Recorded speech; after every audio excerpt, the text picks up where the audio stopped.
क्या रूहानी बिना गुरु की मदद के अपना एग्जाम दे पाएगी? यही सवाल इस वक्त कहानी का सबसे बड़ा सस्पेंस बना हुआ है। आने वाले एपिसोड्स में ड्रामा, इमोशन और जबरदस्त ट्विस्ट का ऐसा तड़का लगने वाला है जो दर्शकों को बांधे रखेगा। कहानी उस मोड़ पर पहुंच चुकी है जहां रूहानी अपने सपनों और रिश्तों के बीच फंसी नजर आ रही है। एक तरफ उसका करियर है, उसका सपना है कंपाउंडर बनने का, और दूसरी तरफ है गुरु और उसका परिवार, जिनकी उम्मीदें और नियम उसके रास्ते में बार बार दीवार बनकर खड़े हो रहे हैं।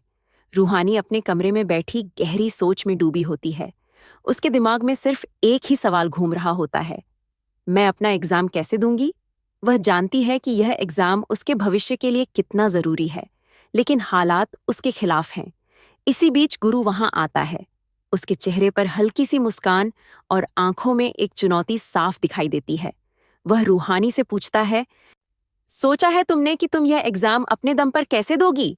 उसके लहजे में ताना भी है और भरोसे की कमी भी। रूहानी बिना झिझक जवाब देती है, हाँ, मैं एग्जाम दूंगी और अपने दम पर दूंगी। उसकी आवाज में आत्मविश्वास तो है, लेकिन अंदर कहीं न कहीं डर भी छुपा हुआ है।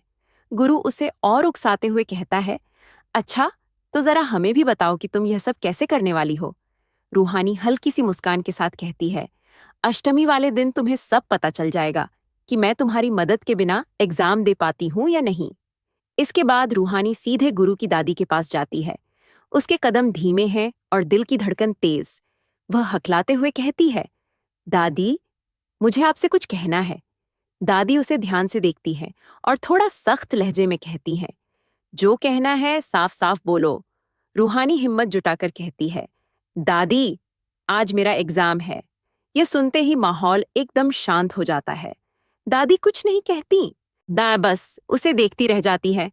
वहीं दूसरी तरफ गुरु मन ही मन सोचता है कि रूहानी उससे बिना मदद लिए कुछ नहीं कर पाएगी। लेकिन असली खेल तो अब शुरू होता है।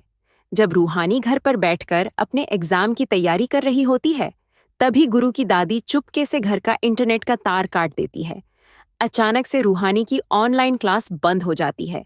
स्क्रीन फ्रीज हो जाती है और उसका कनेक्शन टूट जाता है। रूहानी घबरा जाती है।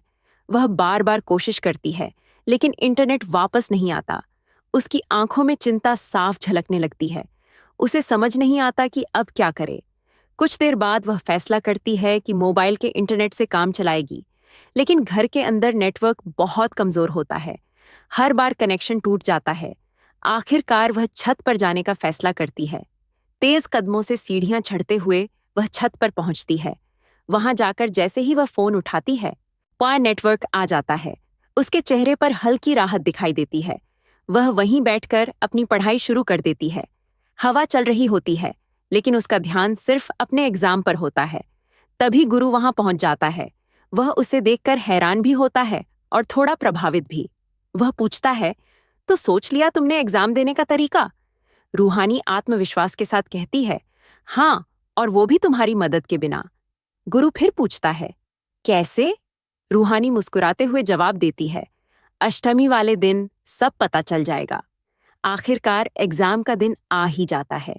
रूहानी पूरे हौसले के साथ घर वालों के सामने खड़ी होती है और कहती है, मुझे एग्जाम देने जाना है।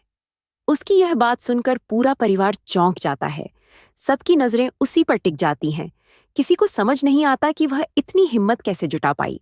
लेकिन तभी कहानी में एक और बड़ा ट्विस्ट आता है। गुरु गुस्से में आता है और रूहानी का हाथ पकड़कर उसे अंदर खींच लेता है। उसका गुस्सा अब फूट पड़ता है। वह कहता है, और कितना जलील करोगी हमारे परिवार को? मैंने तुम्हारे लिए क्या कुछ नहीं किया। तुम्हारी खुशी के लिए घर वालों से लड़ा, हर चीज में तुम्हारा साथ दिया, और बदले में तुमने हमारा सम्मान ही तोड़ दिया। उसकी आवाज में दर्द भी है और गुस्सा भी। वह आगे कहता है, दादी ने गलत नहीं कहा।